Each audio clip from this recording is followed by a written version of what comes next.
we're going to go ahead and get started here. Yeah, so we've moved you around a little bit.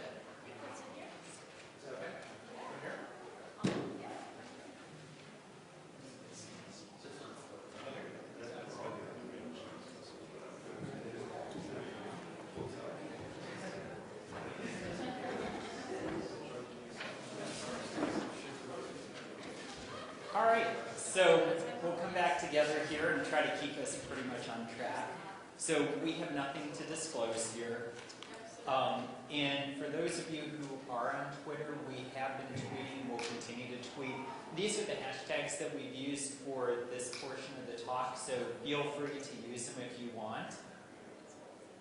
And kind of our goal for this section is that the next time you work with a trainee, be it a student or a resident, you're going to try at least one of these new techniques that we're going to talk about today. So I think one of the things that's always a big question is, where do we go with bedside teaching and how do we do it? So I want to talk a little bit about bedside teaching. So what are some of the advantages of teaching at the bedside?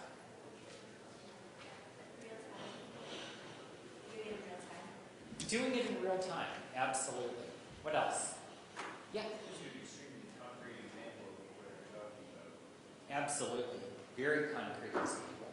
Yes? Yes. So kind of killing two birds with one stone, right? Because you're caring for the patient and teaching at the same time. You have your hand up. It was along the same lines like you're talking about something practical. So I'm adjusting, it's adjusting. Absolutely. So that application of what you're teaching and talking about. Modeling behavior. Modeling behavior. Perfect. How about this table?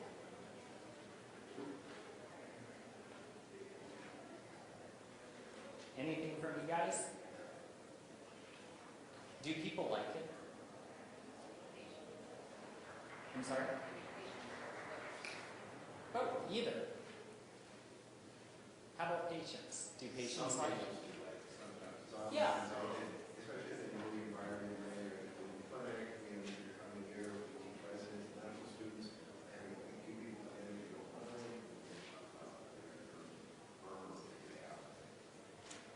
Absolutely. And most patients, most parents are altruistic, right? They really want their child or their information to help other people. So yeah, most people do. How about the students and residents?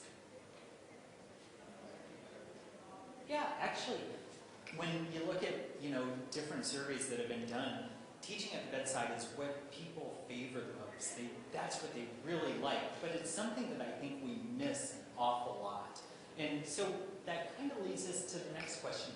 Why do we miss it? What are some of the barriers we run into?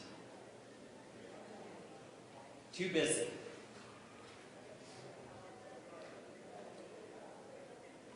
It's uncomfortable to do sometimes. Why is it uncomfortable?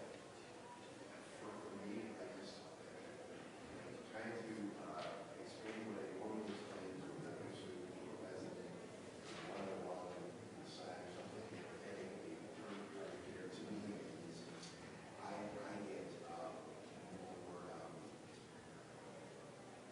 unsure of myself on explaining it. I just feel uncomfortable. So our uncomfort as a teacher. Okay.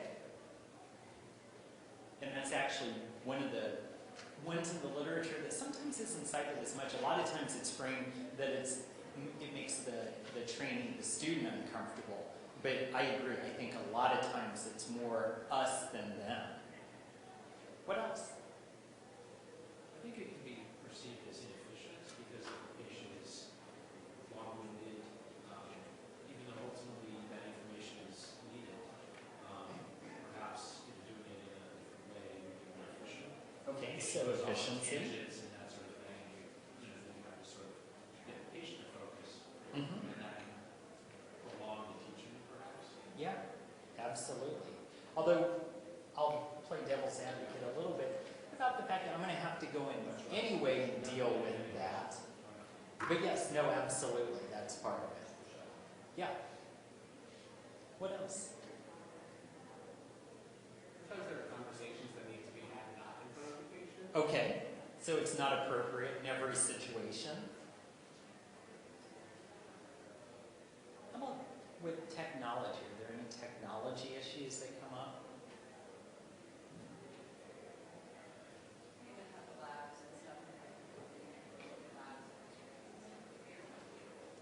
So you may not have all the information right there when you're walking in front of the patient, and then you don't want to maybe look like you don't know what you're talking about.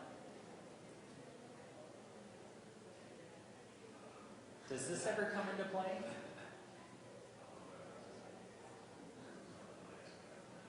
Yeah. So tell me why people are kind of going, yeah, that does.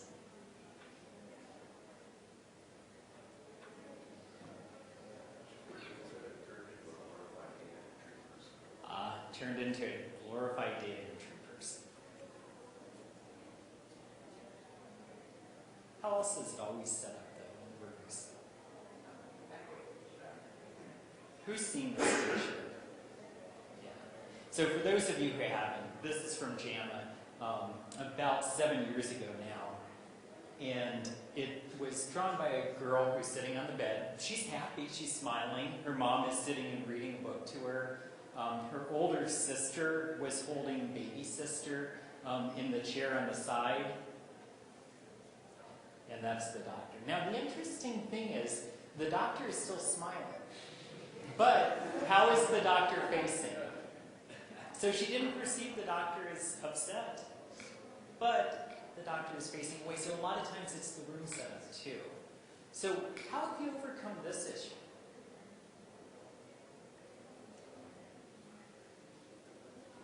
Yeah, so as much as you can, try to set up the room. What else have you done? Who's actually kind of done the typing for the resident and let them do the interview? Like when you have a sick patient and you're going together. What else have you done to overcome issues with the computer? I remember this paper. They also talk about like the golden minute. So like the first minute of your encounter, you should just talk face to face with the patient, and then say like, okay, I'm going to start entering things in the computer now. Absolutely. So what's the first thing that a lot of residents do? Is they walk in and they want to log on because it's going to take a while when they're getting on the computer. So taking that minute to actually have that face-to-face interaction with the family. So how have you overcome like some of these issues that we've talked about? Anyone have any tricks, tips for trying to increase your bedside teaching? Yeah. I just try to write down as little as possible when I'm in the room. And I think that it helps you not only in that communication portion, but you won't find yourself writing down extraneous information. You'll just distill down what's the most important stuff in your mind. And when you go to do some charting later, I think that's a little more efficient. Okay. But it's not, I've found that like when I've said that before, it's not feasible for all people to do that. Because some people's minds just work differently. Yeah, no, absolutely. So for some people, maybe taking minimal notes, if any. What else do you do to try to help with bedside teaching? So at our shop, we actually attending our SAEM patient in the waiting room, in the triage area, and the resident will come up to see the patient with us. They have a chance, like they're not doing anything with us. And what we do is that they will be on the top, I'm typing, and then I'm listening what they ask, and if I feel like they finish all they're asking and do the exam, then I'll ask the question and then listening. So then they kind of know like, okay, oh, like this is this. And then we take it at code and talk about what we're going to do. And meanwhile, then they say what they want to do and put in orders. Yeah, so what a great idea. Some of that, almost like the modeling that someone mentioned too, being able to ask those questions that are important. Yeah, so she said that one of the things that she'll do is she'll be typing the note, listening, kind of writing for the resident, but then asking those questions that the resident has missed so that they realize that those are important questions, kind of modeling without calling them out specifically, which is a great idea. Yeah. I will consciously try and walk in the middle of residents asking patients questions and then ask them to summarize and say, oh, is it okay if this resident catches me up on what you guys have talked about so far? And then they're basically presenting in front of the patient in kind of a non-awkward way. Great idea. Yes. I go in with them. I'm very explicit about what I'm saying, about what's going on. So I identify myself, I identify the resident, and just saying, this is what we're doing, this is why, and then the patient is an active participant and gets less frustrated about it. Perfect. Good. Other thoughts? Good. So you guys have hit a lot of the big things, and your tips and tricks are really good. One of the things that we talk about when we're giving lectures is really engaging your learners. And so, I feel the same way when I'm talking to a student or a resident too. I want to be animated. I want to be enthusiastic. I want to really, express the passion that I have in the clinical realm, just like I do when I'm teaching in a lecture hall or something. So getting my students really involved is important.